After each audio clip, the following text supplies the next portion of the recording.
یہ گروہ یزید اور اس کے ساتھیوں کی روش پر ہی چلے گا. جب تمہاری بیعت کی خبر سنی تو میرے تو سینگ نکلنے والے تھے. تمہارا اس منحوس اولاد سے کیا واسطہ؟ وہ ہمارے مولا علی کے فرمان کے مطابق زبیر کی وہی منحوس اولاد ہے جس نے اپنے باپ پر بھی رحم نہیں کیا، اور جنگ حمل میں اس نے اپنے باپ کے گردن پہ تلوار رکھی اور اسے اکسایا کہ وہ علی سے جنگ کرے. اسماعیل، میں نے اس بیعت کے ساتھ اپنے آپ کو شیعوں کے اس گروہ میں بدنام کر لیا ہے تاکہ اس منحوس اولاد کی نحوست کو ان لوگوں پر ثابت کر سکوں جو اس کے دیوانے بنے ہوئے ہیں. یہ مت بھولنا کہ اب بھی کوفے میں بہت سے لوگ اس منحوس اولاد کے طرفدار ہیں. آج رات اپنے بھائی کے ساتھ مجھ سے ملنے کے لیے آؤ. کچھ نئی باتیں ہیں تم لوگوں کے لیے، سنو گے تو محسوس ہوگے. اسد شوق امیر، اگر مجھے مختار کے سیاست باز ہونے کا علم نہ ہوتا تو تم یقیناً میرے سر پہ 2 سینگ دیکھتے. آل زبیر کے نمک حلالی کرنے والے تو نہیں ہوئے نا مختار؟ عبد الرحمن، آل زبیر جو کھانا علی کے محبوں کو دیتے ہیں اس میں نمک کے بجائے زہر حلاحل ڈالتے ہیں. جو شیعہ زبیریوں کے سفرے پر بیٹھتا ہے وہ نمک حلالی کرنے والا نہیں بنتا، مر جاتا ہے. تو کتنی عجیب بات ہے کہ مختار زندہ ہے. میں زندہ رہ گیا کیونکہ زہر کی کاٹ اپنے پاس رکھتا تھا. میں نے سنا تھا کہ حکومت عراق کی شرط پہ تم نے بیعت کی ہے. ٹھیک سنا تم نے. تو تم حکومت کے لیے کوفے آئے ہو؟ نہیں، میں قیام کے لیے کوفہ آیا ہوں. یعنی تم زبیریوں کے مقرر کردہ امیر نہیں؟ میں علی والوں کا امیر ہوں عبد الرحمن. میں کچھ سمجھ نہیں پا رہا ہوں. تمہیں حق ہے. سیاست ان لوگوں کے لیے سر چکرا دینے والی ہے جو سیاست نہیں جانتے. ان چکروں سے جان چھڑانا چاہو تو آج رات میرے پاس آ جاؤ. ابن حنفیہ کی جانب سے ایک ایسا حکم ہے میرے پاس کہ تم بھی سن لو تو برا نہ ہوگا. جناب عبد الرحمن ابن شریح،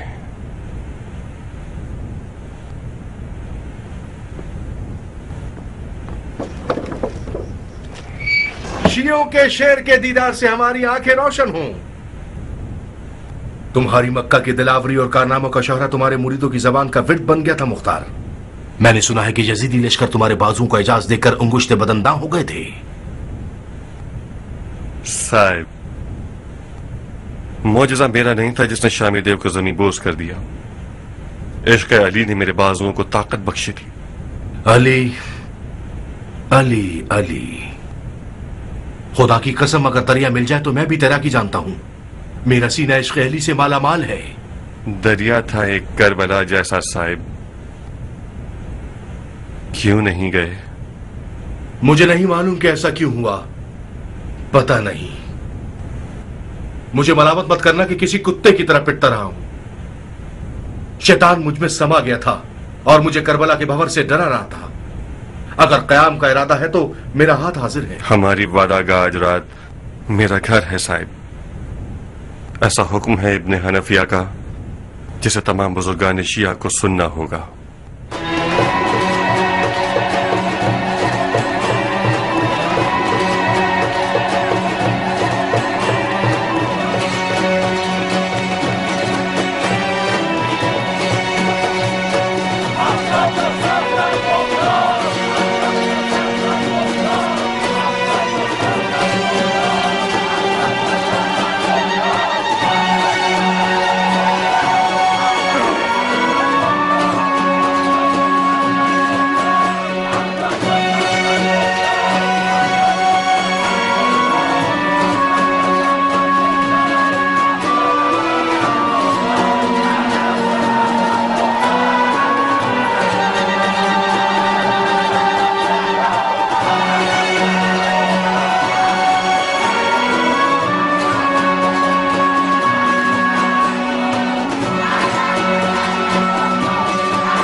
ممنون ہوں اماں جان.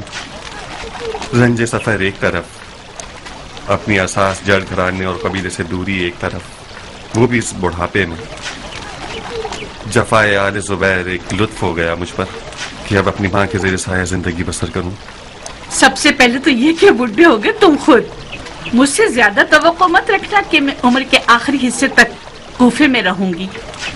بہت جلد مختار قیام کرے گا، آل زبیر کی بساط الٹ کے رکھ دے گا اور میں طائف کی طرف لوٹ جاؤں گی.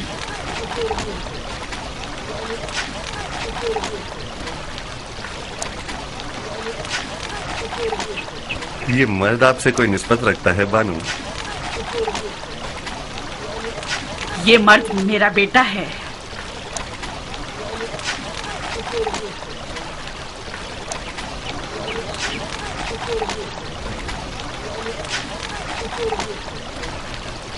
مرد ہو گئے ہو بیٹا. آپ کی بہت یاد آتی تھی بابا. اپنی یادوں کو زبان پر مت لاؤ. کیوں بابا؟ یادوں کا ذکر کرنا جنگجو مردوں کو نقصان دیتا ہے. مجھے نجومی بننے کا شوق ہے بابا. مجھے جنگ اچھی نہیں لگتی. بہت خوب. علم نجوم ایک اچھا علم ہے، مگر تم نجومی کیوں بننا چاہتے ہو؟ ایک نجومی کو آسمان، چاند اور ستاروں سے سروکار ہوتا ہے. مجھے نجومی بننے کا شوق ہے بابا. میں خدا کو ڈھونڈنے کے لیے نجومی بننا چاہتا ہوں. خدا ہر جگہ ہے بیٹا. ہاں مگر زیادہ تر آسمان میں ہوتا ہے. بیٹا ثابت، اس بحث کو اس وقت تک کے لیے چھوڑو کہ جب مختار تھکا ہوا نہ ہو. جو حکم دادی جان.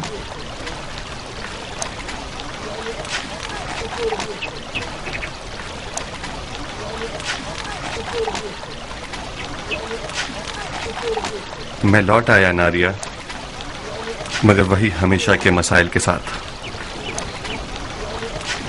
خوش آمدید مختار. یہ گھر تمہارے بنا بہت اداس تھا. دما جب آئی تو ان کے ساتھ تمہاری روح بھی آ گئی. پتہ چل گیا کہ تم آنے والے ہو. آج رات سے تمہارا گھر میدان جنگ ہے. تعجب نہیں ہوگا مجھے. دما مجھے سب کچھ بتا چکی ہیں.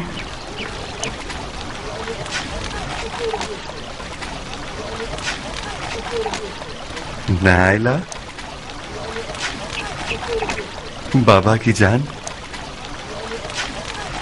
کتنی بڑی ہو گئی ہو. آپ کے ہاتھ چوم لوں بابا. اماں جان آپ شاید ہار گئیں. بابا مجھے پہچان گئے. خدا جانتا ہے کہ میں جنگ اور خونریزی پر ہرگز مائل نہیں ہوں، مگر میرا دل چاہتا ہے کہ خداوند عالم میرے بھائی اور ان کے اہل بیت کے قاتلوں کو ذلت اور رسوائی میں مبتلا کرے اور ہمارے خون ناحق کا امتحان لے. مختار میرا امین وزیر اور امیر ہے. اسے عراق پر مامور کرتا ہوں تاکہ ہمارا دفاع کرے. جو بھی مختار کا ساتھ دے گا اس نے ہمارا ساتھ دیا. وعلیک بتقوی اللہ ما استطعت.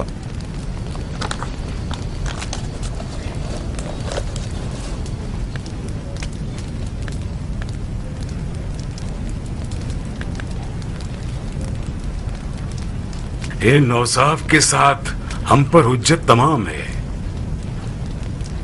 اگر مولا سجاد نے اپنے چچا محمد حنفیہ کو قیام کے معاملات میں اپنا مکمل اختیار والا وکیل بنا دیا ہو، اور اگر ابن حنفیہ نے اس حکم کے مطابق مختار کو اپنا امین اور وزیر بنا دیا ہے، تو پھر زومائے شیعہ کو بغیر چوں چرا کے مختار کی بیعت کر لینی چاہیے. یہ تم اگر کیوں کر رہے ہو عبد الرحمن؟ اگر میں نے اگر کر لیا تو کیا گناہ کیا؟ تم تو یوں اگر کر رہے ہو کہ جیسے مختار نے یہ حکم خود اپنے لیے بنا دیا ہو. اس حکم میں کوئی شبہ ہے عبد الرحمن؟ اس میں شبہ نہیں ابو اسحاق، صراحت نہیں ہے. ہم اس قیام پر مامور کیے گئے ہیں کہ جس میں شیعوں کے امام عصر مولا سجاد نے کھلم کھلا حکم قیام نہیں دیا ہے، ایک ذریعہ معین کیا ہے، اور ان کے اس ذریعے نے ایک تیسرا وسیلہ معین کر دیا ہے. عبیدہ نے کچھ جلدی کر لی. میرا مقصد یہ نہیں تھا کہ خدا نخواستہ مختار جھوٹا ہے اور یہ حکم جعلی ہے. میرے اس اگر کی وجہ قیام کے حکم کا غیر واضح اور مشکوک ہونا ہے۔ اس حکم میں یہ لکھا گیا ہے کہ میں جنگ اور خون ریزی پر مائل نہیں ہوں، مگر میں چاہتا ہوں کہ خداوند عالم میرے بھائی کے قاتلوں کا قصاص کرے، یا یہ لکھا ہے جو بھی مختار کا ساتھ دے گا اس نے ہمارا ساتھ دیا ہے۔ اس حکم کے مطابق ابن حنفیہ نے مختار کی تائید کی ہے، نہ کہ قیام مختار کی، یعنی اگر مختار قیام کرنا چاہے تو اس نے اپنے فتوے کے مطابق قیام کیا ہے۔ عبد الرحمن ٹھیک کہہ رہا ہے، یہ حکم نہ قیام کو واضح کر رہا ہے اور نہ امام سجاد سے منسوب ہے۔ موضوع تھوڑا سا پیچیدہ ہو گیا ہے۔ یاد ہوگا کہ کوفیوں کی جانب سے ہمارے امام شہید کو بھیجے گئے بلاوے کے واقعے میں یہی شبہات پیدا کیے گئے تھے۔ جناب سلیمان سرد خزائی ان دنوں تلوار کے قیام کو جائز نہیں سمجھتے تھے۔ ان کا عقیدہ یہ تھا کہ جہاد کا حکم خود امام کا وظیفہ ہے، اور آپ لوگوں کو یاد ہونا چاہیے کہ انہوں نے حضرت مسلم ابن عقیل کے قیام کو مکروہ ٹھہرایا اور پیچھے ہٹ گئے، اور وہی ہوا جو نہیں ہونا چاہیے تھا۔ اور مولا حسین اس وقت تلوار سے قیام نہ کرنے کا کیا عذر رکھتے تھے، یہ کوئی چھپا ہوا موضوع تو نہیں، آپ سب جانتے ہیں۔ آج مولا سجاد کی حکایت ان کے شہید بابا کے حالات اور مصلحت سے زیادہ سخت ہے۔ آج ایک نئی مصیبت بھی ہمارے سروں پر منڈلانے لگی ہے۔ مصیبت دو خاندانوں کی ہے۔ آل امیہ کم تھی کہ آل زبیر کا بھی اضافہ ہو گیا۔ اگر آج مولا امام سجاد علیہ السلام اپنے چچا کو وسیلہ بناتے ہیں، یا اگر ان کے چچا کھلم کھلا حکم نہیں دیتے ہیں، تو یہ صرف یزیدی اور زبیری فتنہ گروں کے منہ بند کرنے کے لیے ہے، جو بے شک خوب جانتے ہیں کہ عوام کو کیسے فریب دیں۔ بخدا قسم بہت افسوسناک بات ہے کہ شیعہ اتنے سارے تجربوں اور اتنا سارا خون بہ جانے کے بعد بھی اس جیسے شبہات کا دامن گیر ہو جائے۔ مجھے جواب مل گیا ابو اسحاق۔ تو تم مانتے ہو کہ شیعوں کا انتقام خون حسین کے لیے قیام کرنا علماء شیعہ کا وظیفہ ہے؟ جی ہاں، مانتا ہوں۔ تو تم سلیمان کا کیا کرو گے؟ ابن زیاد ایک عظیم لشکر کے ساتھ عراق کی جانب نکل چکا ہے۔ سلیمان اور توابین ان سے لڑنے جانا چاہتے ہیں۔ ان کی نیت بھی انتقام خون حسین ہے۔ سلیمان ایک صاف ستھری نیت رکھتا ہے، اس میں کوئی شک نہیں، مگر سلیمان کے پاس سیاست ہے ہی نہیں، وہ سب کو مرنے کے لیے لے جا رہا ہے۔ جنگ کی سپہ سالاری اسے کرنی چاہیے جسے کام کا ہنر آتا ہو، تو ابو اسحاق سے بہتر کون ہو سکتا ہے؟ سلیمان مختار کو دیے گئے حکم سے بے خبر ہے، اگر اس سے بات کر کے اسے یہ حکم دکھا دیا جائے تو وہ کانے ہو جائے گا اور مختار کی بیعت کر لے گا۔ یہ ناممکن ہے کہ سلیمان مختار کی بیعت کے لیے راضی ہو جائے۔ کیوں راضی نہیں ہوگا عبیدہ؟ وہ اپنے آپ کو مختار سے زیادہ عالم سمجھتا ہے۔ میرے مطابق بات شرعی احکام میں عالم پر فعال عالم بھی ہوتا ہے۔ اس حکم میں تمہارے مطابق قیام ایک ایسا شرعی وظیفہ ہے جو علماء کے ملے جلے فیصلے کے بعد ہونا چاہیے، اور سلیمان اس سے کوئی بات ہی نہیں ہوئی عبیدہ۔ ابو صاحب تم خود سلیمان سے بات کیوں نہیں کر لیتے ہو؟ عبیدہ ٹھیک کہہ رہا ہے صاحب، میری اور سلیمان کے درمیان کوئی موافقت ہو ہی نہیں سکتی۔ کیوں؟ قیام کے معاملے میں میری رائے سلیمان کی رائے سے فرق رکھتی ہے۔ پہلی یہ کہ میں یہ کہتا ہوں کہ ہمیں ایسے لڑنا چاہیے کہ جیت جائیں، مگر سلیمان جیتنے کے لیے نہیں لڑ رہا، اس کا مقصد صرف شہادت ہے۔ سلیمان کی نظر میں جیت کا مطلب شہادت ہے۔ دوسری بات یہ کہ میں قیام کو کوفے پر تسلط حاصل کرنے سے شروع کروں۔ ہمیں جیتنے کے لیے کوفے کی حکومت ضرور حاصل کرنی ہوگی، مگر سلیمان کو نہ تو کوفے کی پرواہ ہے اور نہ ہی اس کی حکومت سے لینا دینا ہے۔ تو پھر کیا کریں؟ یا سلیمان یا ابو اسحاق؟ اس کے علاوہ کچھ اور ہوا تو شیعہ دو گروپوں میں بڑھ جائیں گے اور نفاق ہو جائے گا۔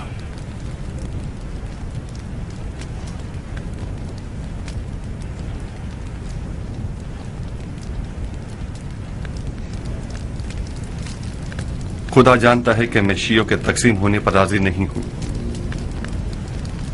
مگر میں اس جنگ میں ساتھ بھی نہیں دے سکتا کہ جس کا انجام شیعوں کا قتل عام اور شکست ہو۔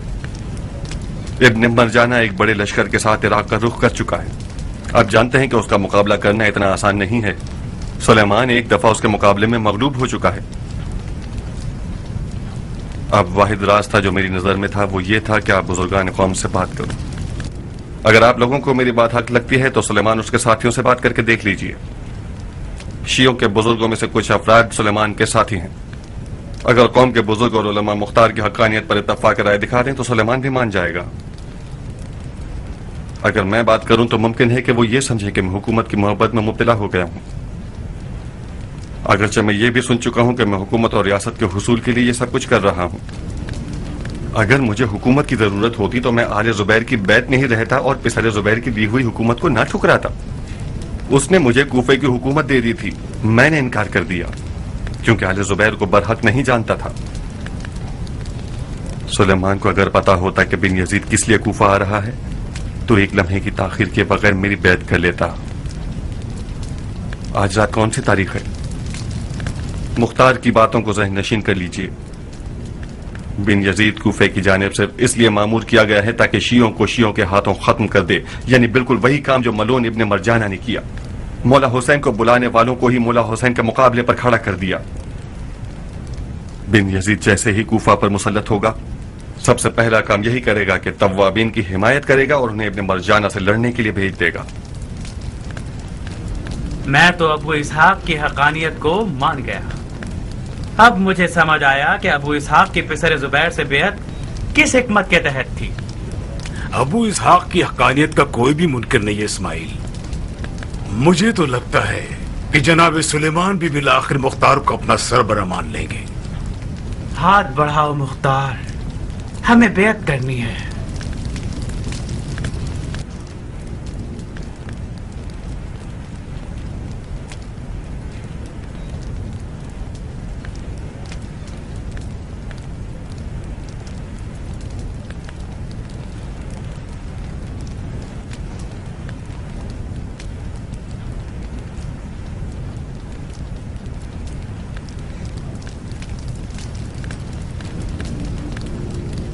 لا حول ولا قوة الا باللہ.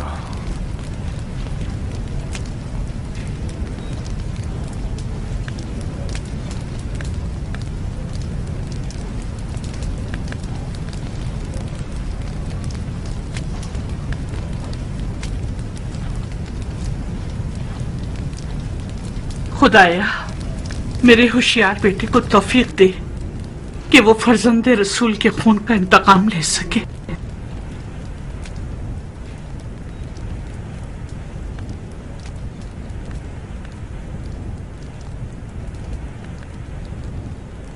اگر عامر کو ابن زبیر نے چنا ہوتا اور عامر کوئی خطا کر گزرتا تو اس کا گناہ خلیفہ کے سر ہوتا کہ اس نے صحیح انتخاب نہیں کیا ہے، مگر عامر تو آپ لوگوں کا چنا ہوا شخص تھا.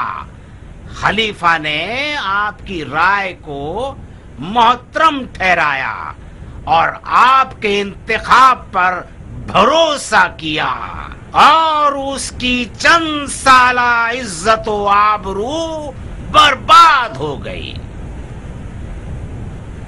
خلیفہ کو کوئی حق نہیں پہنچتا کہ مجرموں کو امان دے.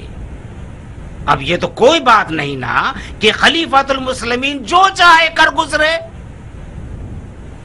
مجرموں سے انتقام لینا خدا کا حکم ہے.